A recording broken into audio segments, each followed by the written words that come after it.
Right now, member of the New York Times editorial board, Mara Gay, and NBC News MSNBC political analyst, former U.S. Senator Claire McCaskill. Now, a few minutes ago, Pete Hegseth's mother appeared on Fox News to talk about the email that she sent her son back in 2018, repeatedly accusing him of abusing women, which the New York Times published last week. Here's some of what she said this morning on Fox News. They were going through, Pete and his wife at the time were going through a very difficult divorce.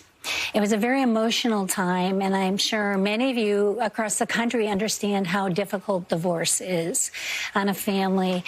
There's emotions. We say things, and I wrote that in haste. I wrote that with deep emotions. I wrote that as a parent, and about 2 hours later, my husband tells me I should think through things a little bit more. But Pete and I are both very passionate people. I wrote that out of love. And about 2 hours later, I retracted it with an apology email, but nobody's seen that.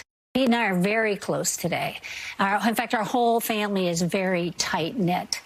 But I think that we as parents, we always parent. No, I get it. I mean, and that was 7 years ago. There are allegations of sexual assault, excessive alcohol use, infidelity, financial mismanagement. As a parent, that's really hard to, it's hard to hear. Right. Well, our job as parents are to correct. They are to speak truth. And I am a passionate person like Pete, and sometimes emotional words come out. I don't believe any of that is true, any of it. And I'm here. I wouldn't be sitting in this chair today if I didn't believe that about my son. Well, so much to talk about here. First of all, a mother who loves her son, a mother who wants to speak truth to her son, as she said, when she saw some things that she disagreed with. I will say a few things here, though. First of all, she attacked the New York Times and said, well, nobody's seen that apology. The New York Times asked her when she said there was an apology email to send them that and they would print it. And she could have shown that apology email on Fox News. She did not. She also, when she was asked how the New York Times got this, because she was attacking the New York Times, she also didn't come straightforward on that when the New York Times suggested that she had forwarded it to a third party who then obviously released it. I would say also a couple of other things. I talked to somebody very close to those making deliberations with the senators on Pete Hegseth, and they said there are just too many problems. She talked about Claire McCaskill. Let me take you through a timeline of this because you've worked on timelines, when you were an attorney.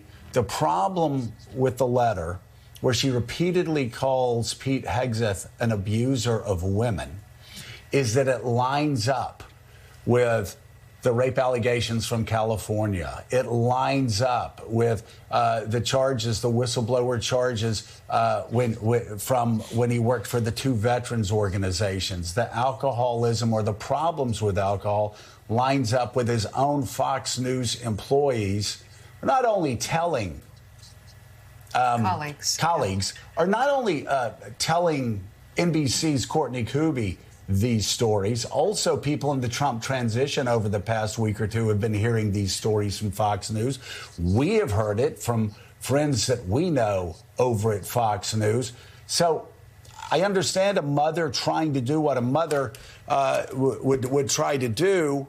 But this is a really important job. This changes very little, and it changes very little because it's what I said about Matt Gaetz, the old Midas commercial. You can pay me now, or you can pay me later. Like Pete Hegseth can step down now, or he can go to hearings where, as Steve Doocy asked, well, what do you say about those other people who are going to come and actually talk about these charges in this letter and basically going to confirm all of the things that you said? She said, well, I can't control that. But the Senate can, and those claims, all the lurid details are going to be aired out in the Senate, and that ends up being bad for Pete Hegseth in the long run. It ends up being bad for the Trump administration, and just more distractions. This is Matt Gaetz all over again, whether Republican senators personally like him and whether Fox News colleagues personally like him or not.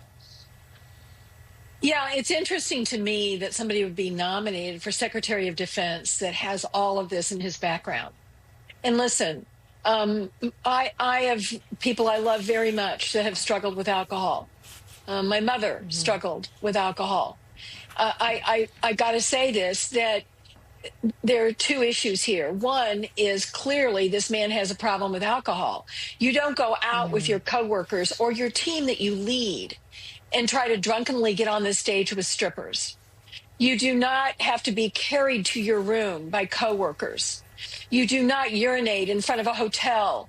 You do not pass out in the van with your coworkers or the people that work for you. This was a man who was in leadership positions who clearly was abusing alcohol. And what really troubles me about this, Joe, is not that he might have an alcohol problem, but he's not even acknowledged it. There are literally hundreds and thousands of people across America today that are waking up trying to stay sober today, trying to work very hard to maintain their sobriety, who have acknowledged problems with alcohol. This man has not so much even acknowledged that he has any problem. And we have coworkers at Fox saying he was showing up smelling of alcohol for work very recently. I mean, within the last year or two, they're telling NBC. So this is really a problem if you're going to lead be the Secretary of Defense. Many of the things he has done are violations of the Uniform Code of Military Justice, including adultery, I might add. So, Mara, there is we have reported on the show